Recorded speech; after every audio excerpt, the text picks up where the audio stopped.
So we're going to finish up this chapter by discussing the Napoleonic era, and the time period for this is 1799 to 1815. And of course, Napoleon is one of history's most fascinating leaders, and he entered the scene when things were especially chaotic in France. By this point, the National Convention has written another constitution, and they have chosen a 5-man directory to be in charge. And so Napoleon came on the scene just in time to put an end to this civil strife in France. And the people craved order and unity by this point, almost at any cost. And so Napoleon was their guy. He was the one who brought unity and order to France. And so Napoleon was born in Corsica, and this is one of the islands off of Italy, and he became a lieutenant in the French artillery in 1785, rose through the ranks really fast, and joined the Revolutionary Army after 1789.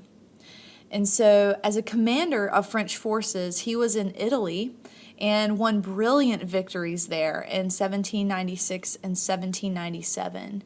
And then he returned to France and learned of a plot against the Directory that arose out of the legislators' desire for firm rule rather than a weak dictatorship. And so 2 members of the Directory, Abbé Sieyès and Paul Barras, plotted with Napoleon to overthrow their colleagues.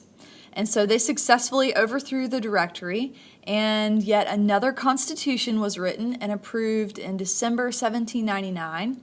And they made Napoleon the real ruler of France while maintaining Republican appearances.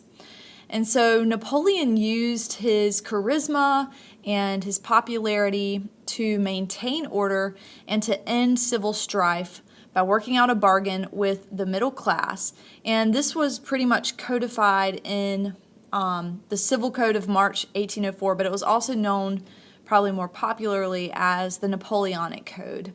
And the Napoleonic Code had 2 fundamental principles, and that was equality of all male citizens before the law, and the second was the absolute security of wealth and private property.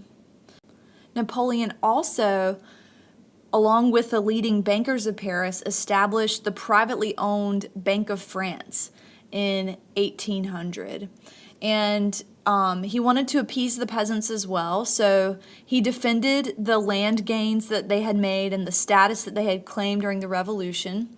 And using the bureaucracy that was already in place, he was able to create a thoroughly centralized state. And furthermore, he consolidated his rule by recruiting disillusioned revolutionaries for important posts.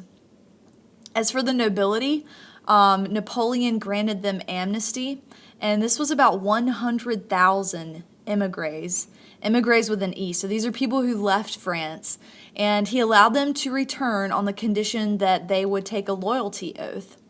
And so then he went to the Catholic Church. He wanted to heal the diplomatic relations between the church and the state. So Napoleon and Pope Pius VII signed the Concordat of 1801, and this basically allowed Catholics to practice their religion freely, but it gave Napoleon the power to nominate bishops in France. Probably Napoleon's greatest achievements were his domestic initiatives, and these gave the French people just a welcome sense of stability and national unity. Free speech and freedom of the press were almost continually violated, and by 1811 there were 4 newspapers left in France, and they were little more than just instruments of government propaganda. Also, the elections that were held were really more like charades. Like, they went through the motions of electing people, but it was really Napoleon who was pulling the strings there. And once people were in office, they were watched very carefully under an efficient spy system. and people who were suspected of any subversive activities were arbitrarily detained or placed under house arrest or thrown in insane asylums. So, domestically speaking, the Napoleonic Code was probably the best of Napoleon's achievements in France. Okay, so Napoleon's expansion in Europe. We know that by the end of his reign, Napoleon either directly ruled or strongly influenced most of the nations in Europe. And he was above all a military guy. He was a great military general.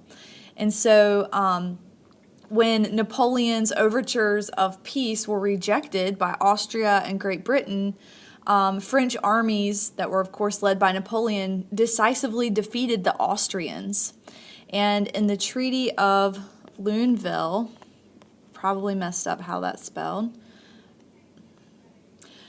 France gained Austria's Italian possessions as well as German territory on the west bank of the Rhine, and this was signed in 1801.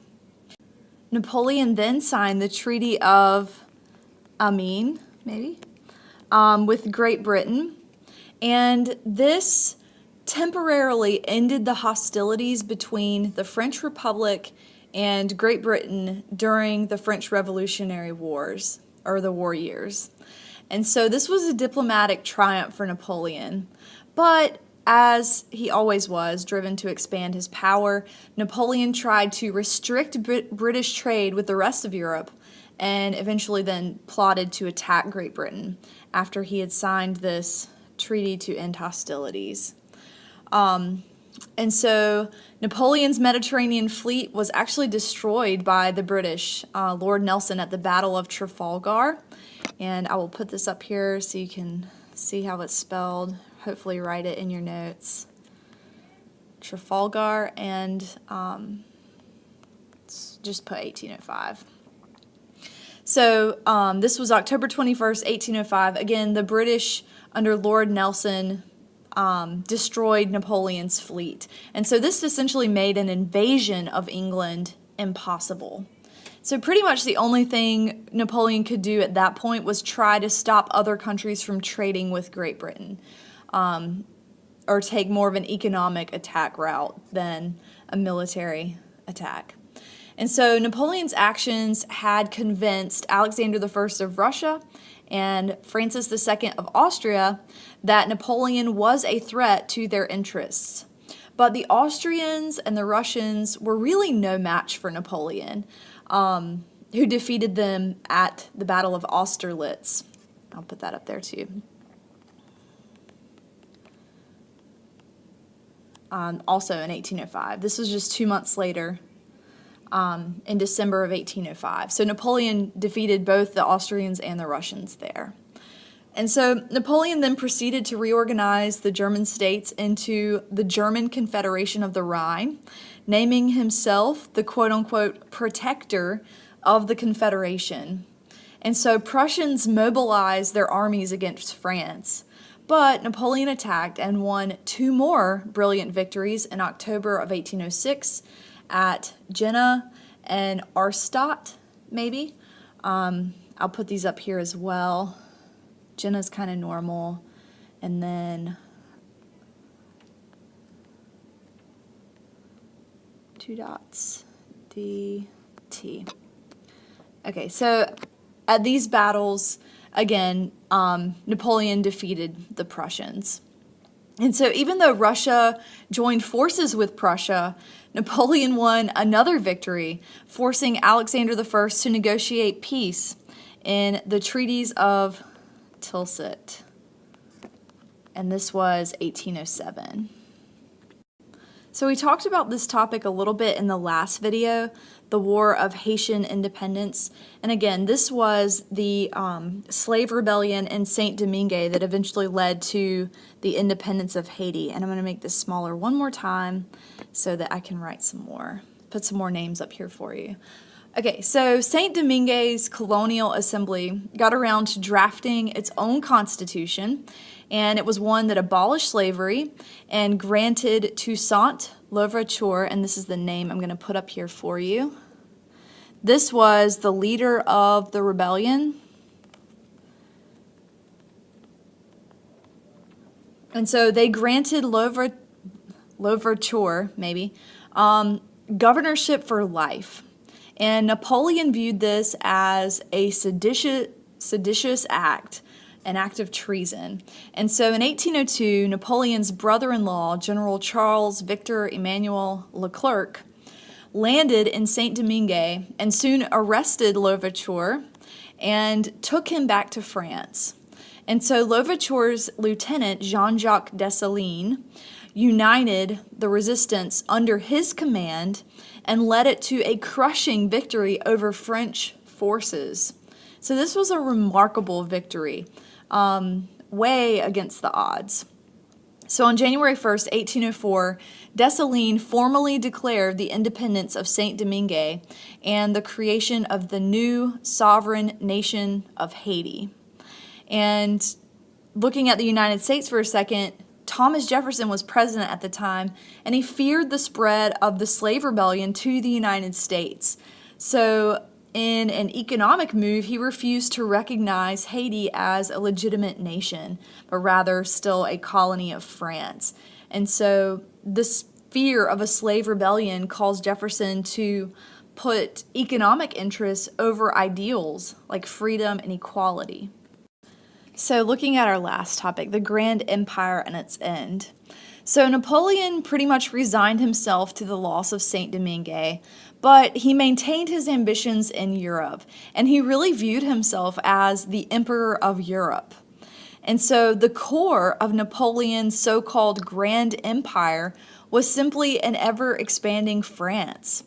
So you've got France, and then the second part of the empire consisted of a number of dependent like satellite kingdoms, and then the third part comprised the independent but allied states of Prussia, Russia, and Austria.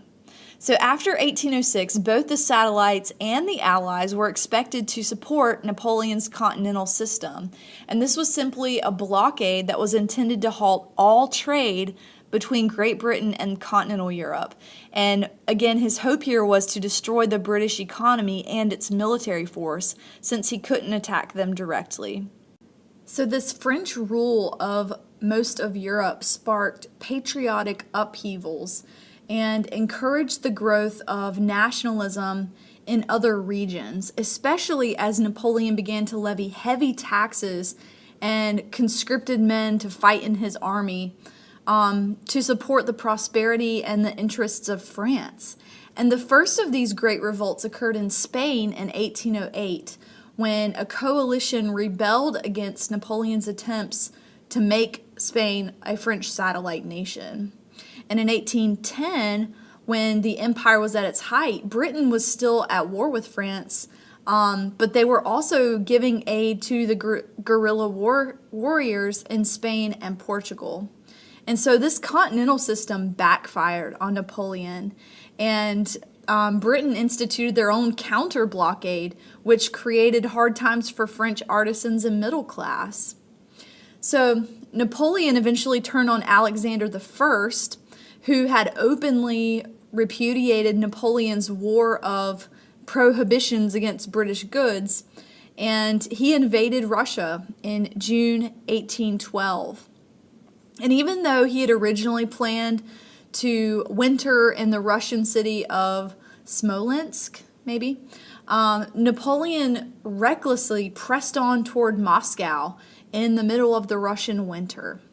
And so in the Battle of Borodino, the Russians retreated and evacuated Moscow at the same time. So Napoleon and his army spent 5 weeks in the abandoned city of Moscow. And so finally, Napoleon ordered a retreat that turned into one of the great military disasters of all time, as the Russian army, the Russian winter, and starvation cut Napoleon's army to pieces.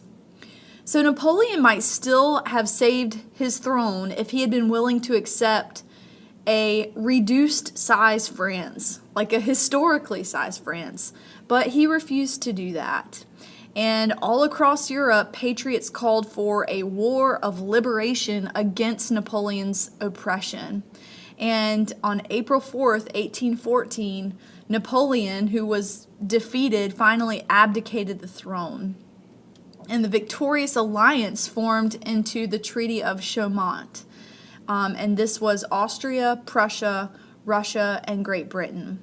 And collectively, they exiled Napoleon to the island of Elba and agreed to the restoration of the Bourbon dynasty under Louis XVIII. And so his reign would be from 1814 to 1824.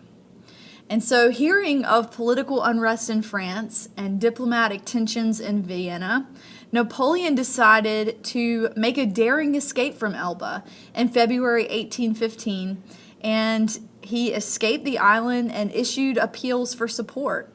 And so French officers and soldiers who had fought so long under Napoleon responded to him. But the Allies were united against him, and they finally delivered the crushing blow at Waterloo, and I'll spell that for you.